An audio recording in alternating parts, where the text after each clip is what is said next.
Bon, ben bonjour, bienvenue à la lettre de Jacques, nous continuons et aujourd'hui on va voir la foi et la sagesse. Ça fait suite un peu à ce qu'on a vu la dernière session. On avait dit qu'il y avait deux sections dans ces deux sections qui étaient connectées l'un à l'autre dans le début de la lettre de Jacques. On lit ensemble, versets 2 à 4. Mes frères, regardez comme un sujet de joie complète les diverses épreuves auxquelles vous pouvez être exposés, sachant que l'épreuve de votre foi produit la patience. Mais il faut que la patience accomplisse parfaitement son œuvre afin que vous soyez parfaits et accomplis sans faillir en rien. Si quelqu'un d'entre vous manque de sagesse, qu'il la demande à Dieu, qui donne à tous simplement et sans reproche, et elle lui sera donnée. Mais qui la demande avec foi, sans douter, car celui qui doute est semblable au flot de la mer, agité par le vent et poussé de côté et d'autre. Qu'un tel homme ne s'imagine pas qu'il recevra quelque chose du Seigneur. C'est un homme irrésolu, inconstant dans toutes ses voies. Qu'avons-nous besoin en temps d'épreuve? Que manquons-nous? C'est de sagesse. Jacques nous amène à la chercher en Dieu.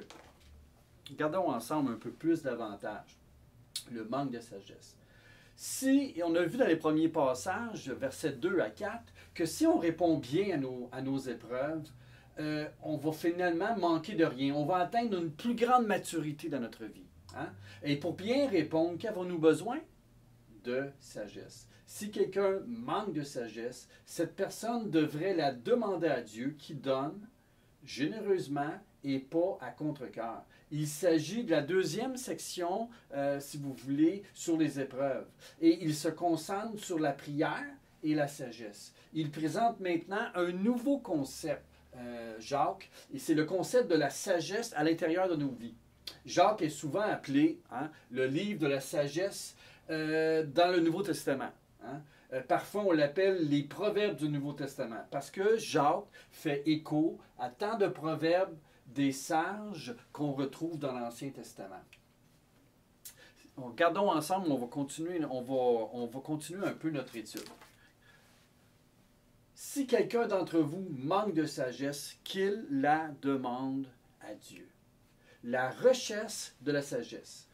Premièrement, on voit ce thème-là se développer plus tard, lorsque Jacques va parler de la sagesse d'en haut versus la sagesse qui vient d'en bas, qui est charnelle et mondaine. Ici, il parle de la sagesse. Et suivre la sagesse d'en haut, c'est premièrement, ça commence par la demander à Dieu. Et c'est cette grâce de la sagesse de Dieu qui vient s'insérer dans notre vie, elle vient de Dieu. Elle nous montre, en fait, comment vivre de manière pratique, tout particulièrement dans les temps d'épreuve. La sagesse, dans l'Ancien Testament, et le concept juif de la sagesse, c'est jamais théorique. C'est pas dans le sens d'une théorie comme peut-être plus les Grecs. C'est pas abstrait, mais c'est concret, c'est pratique. Et comme la littérature de la sagesse qu'on retrouve dans l'Ancien Testament ou dans les Proverbes, si vous lisez les 31 Proverbes, c'est souvent, le croyant est appelé à demander la sagesse à Dieu, et c'est une sagesse qui applique les principes de la vérité de Dieu dans sa vie. Donc, c'est très pratique. Et ici, Jacques va encourager les croyants juifs à désirer cette sagesse pour affronter les épreuves. Qui d'entre nous n'a pas besoin de sagesse pour affronter les épreuves qu'on vit? Que faisons-nous lorsqu'on a besoin de sagesse dans une situation difficile? Comment agir? C'est un peu ce qu'on on pense souvent lorsqu'on vit les difficultés. C'est pas rare de penser qu'est-ce que je dois faire dans cette situation. On ne sait pas quoi faire et on se tourne vers qui? Vers Dieu. On doit s'arrêter, la réponse de Jacques c'est simple, on doit s'arrêter et prendre le temps de demander à Dieu qui va donner généreusement à tous, sans reproche, il va nous la donner cette sagesse. Et c'est une belle promesse qu'on trouve à travers la lettre de Jacques. Il dit, on va continuer un peu, qu'est-ce que ça dit. Si quelqu'un d'entre vous manque de sagesse, qu'il la demande à Dieu, qui donne à tous simplement, sans reproche, et elle lui sera donnée. Priez un Dieu généreux pour la sagesse. C'est ce que Jacques nous amène. Hein? Qu'est-ce que ça implique de prier un Dieu généreux? Premièrement, Jacques nous présente Dieu comme étant un bon Dieu. Un Dieu qui est généreux, qui fait des cadeaux à ses enfants qui lui font confiance. Donc, c'est le concept de Dieu qui est prêt à donner. Pas un Dieu qui est chiche, hein, comme on dit, mais qui est prêt à donner à ses enfants, qui a un souci pour ses enfants, et puis qui veut leur communiquer comment vivre la vie. Un peu comme un père avec ses enfants, n'est-ce pas? C'est vraiment le concept. C'est vraiment un père qui veut communiquer des leçons de sagesse à ses enfants à travers la vie pour qu'ils puissent grandir en maturité. Et c'est vraiment l'image que Jacques nous donne de Dieu. Un Dieu qui est généreux, un Dieu qui est bon et qui donne sans reproche. Hein?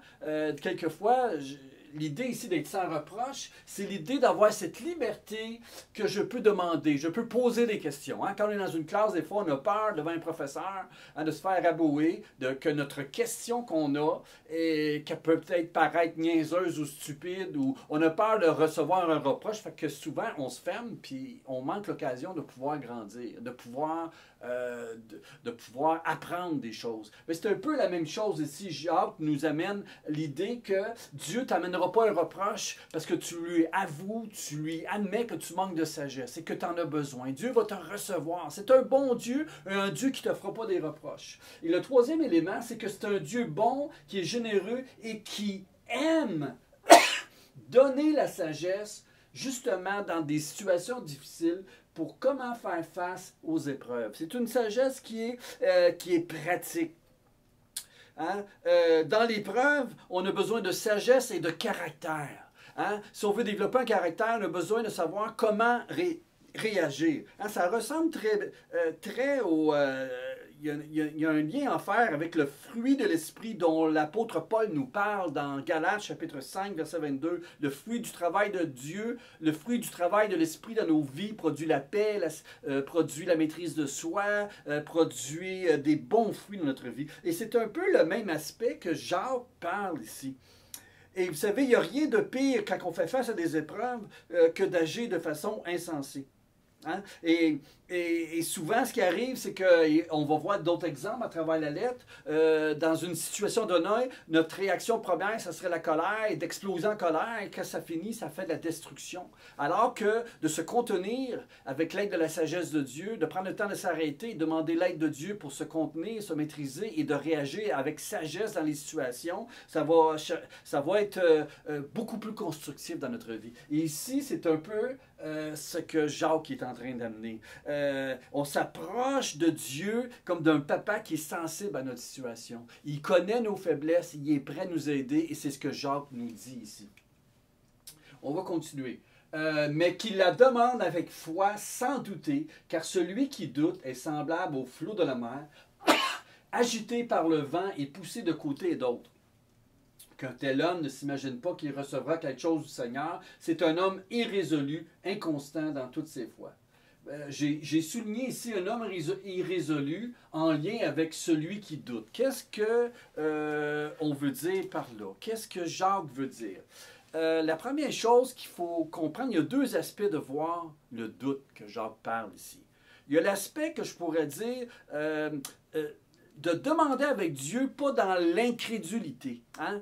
Ça fait écho un peu aux paroles de Jésus lorsqu'il dit « Si vous priez, croyez, ne doutez pas. Faites confiance que Dieu va répondre à votre prière. Et vous la verrez se réaliser. Vous verrez que Dieu répond à vos prières. Demandez avec foi. » Et ici, ça nous rappelle aussi les aspects, par exemple, combien de fois que Jésus a dit à ses disciples « Homme de peu de foi. » Hein?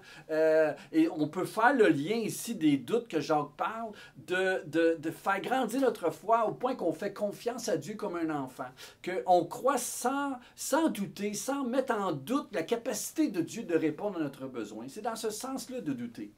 L'autre aspect qu'on pourrait voir dans douter, et c'est le lien que je fais avec l'homme irrésolu tantôt, c'est le manque de foi peut être causé par une loyauté qui est partagée. Hein? Dire que vous êtes fidèle à une personne, mais il faut aussi être... puis dire à une autre personne que vous êtes également fidèle, ça ne marche pas. Vous ne pouvez pas être fidèle à Dieu et fidèle à un autre plan dans votre vie. Demander dans le doute, c'est en fait, c'est d'avoir un cœur qui est partagé. Il faut être sincère devant Dieu. Hein? Et je pense que c'est une des grandes difficultés dans la prière, quelquefois, lorsqu'on demande la volonté de Dieu, sa direction dans notre vie, on cherche la sagesse, mais quelquefois, on a des réserves à l'intérieur de nous. C'est comme on n'est pas prêt à tout donner à Dieu. Et c'est assez difficile dans ce contexte de recevoir une réponse de Dieu, parce qu'on a déjà notre réponse. Hein? Ça ressemble un peu à Jésus lorsqu'il disait, vous ne pouvez pas aimer Dieu et Mammon. Hein? Et quelquefois, dans la prière, on demande la sagesse de Dieu, on veut une réponse de Dieu, mais on a cette division-là en nous. Et c'est important de régler cette division-là, de l'amener devant Dieu et être prêt à lui donner. On peut lui dire notre désir, mais finalement, que ta volonté soit faite. Seigneur, je te la donne. Et c'est là que notre cœur trouve la paix. C'est là qu'on n'est plus en mesure de trouver une réponse, de discerner la réponse de Dieu dans notre vie. Hein? Donc, c'est ça. Donc, de regarder de deux bords à Dieu et à nos intérêts, à nos ambitions, mais ça ne marche pas. C'est très dur d'entendre Dieu parce qu'il y a tellement de voix qui sont là dans notre vie et c'est difficile d'être capable d'entendre la voix de Dieu parmi tant de voix, tant de désirs dans notre cœur. Donc, de les amener à Dieu, de les déverser et lui demander de faire la paix dans notre cœur, de lui donner, de s'abandonner à Dieu. Et ensuite, on est plus apte à entendre la voix de Dieu dans notre vie. On est plus apte à reconnaître la sagesse de Dieu dans nos circonstances. Donc, c'est important. C'est un peu ce que Jacques fait ressortir. Hein? On ne peut pas servir deux maîtres.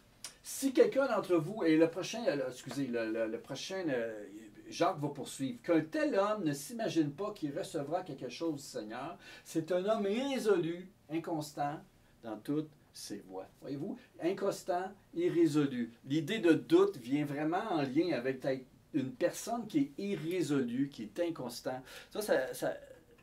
On va pousser un peu plus la réflexion à travers cette lettre de Jacques. Qu'est-ce qui se passe? C'est que l'idée, c'est que Dieu répond à la foi sincère. Donc, c'est quoi une foi sincère? C'est une personne qui demande avec humilité. Hein? C'est de la personne qui vient à Dieu de tout cœur, prêt à s'abandonner à Dieu avec confiance.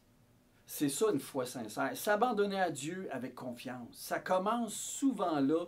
Le problème que nous avons à discerner la volonté de Dieu dans notre vie, c'est qu'on n'a pas donné tout à Dieu. Hein? On retient des choses. D'être capable de lui apporter, de lui confesser qu'on aimerait telle affaire, telle chose, on a telle ambition, tel désir dans notre cœur, mais c'est d'être capable finalement, au bout de la ligne, de lui donner à Dieu.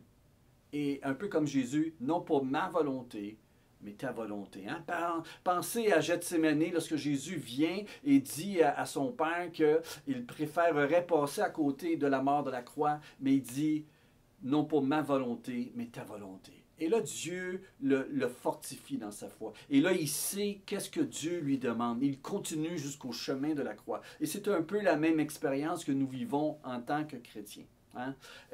Donc, c'est une foi qui s'abandonne à Dieu avec confiance. Ça ne veut pas dire nier nos désirs, mais il faut lui donner, lui faire confiance. C'est une foi sans réserve. Ça ressemble à une main vide devant Dieu. Hein? Je n'ai rien d'autre, je n'ai nulle part où me tourner sauf toi. Vraiment se confier en Dieu à 100%. Donc, si je demande dans le doute, demander dans le doute, c'est comme avoir une loyauté qui est partagée. C'est le genre de demande qui obtient la sagesse de Dieu. C'est une demande qui est un cœur sans réserve. Et c'est vraiment, je mets l'accent là-dessus. Je pense que c'est ce que Jacques veut dire.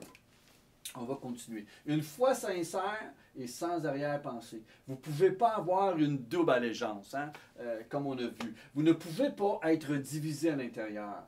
Hein? Et le mot irrésolu qu'on a lu dans le passage, c'est l'idée d'avoir une double âme. Littéralement, dans le grec, c'est ça, une double âme. Deux désirs dans le cœur. Un désir vers Dieu et un désir de faire sa propre voie, de suivre la voie du monde. Il faut vraiment se purifier, s'humilier devant Dieu et lui demander, lui donner notre cœur, notre vie. C'est faire confiance à Dieu. Croyez-le, demandez avec foi la sagesse pour cette épreuve il vous donnera cette sagesse, il ne vous réprimande pas. Hein? Mais vous devez demander avec foi et entièrement prêt à la suivre. Voyez-vous, un cœur partagé, c'est qu'on demande la sagesse à Dieu, mais à l'intérieur, on n'est pas prêt à la suivre. Et c'est assez difficile de discerner la voix de Dieu. Dieu nous parle, mais on ne la discerne pas. Donc, Jacques nous amène à vraiment se confier en Dieu entièrement. Et c'est là que la sagesse de Dieu, éventuellement, va s'installer dans notre vie. On va avoir une paix, puis on va savoir qu'est-ce que Dieu nous demande dans ces situations. Et donc, c'est très important. Donc, c'est cela, c'est fini pour cette section ici. La prochaine session, on va continuer avec Jacques 1, versets 9 à 11. On va regarder la pauvreté versus les richesses. Et ça, on pourrait dire, c'est une des différents exemples pratiques où ce qu'on apprend comment suivre la voie de la sagesse dans ces occasions-là. Pour les Juifs de cette époque, les chrétiens juifs, c'était probablement une de ces épreuves qu'ils vivaient et dont Jacques a introduit à travers les premiers versets de sa lettre. Donc, je vous remercie d'avoir écouté et à la prochaine.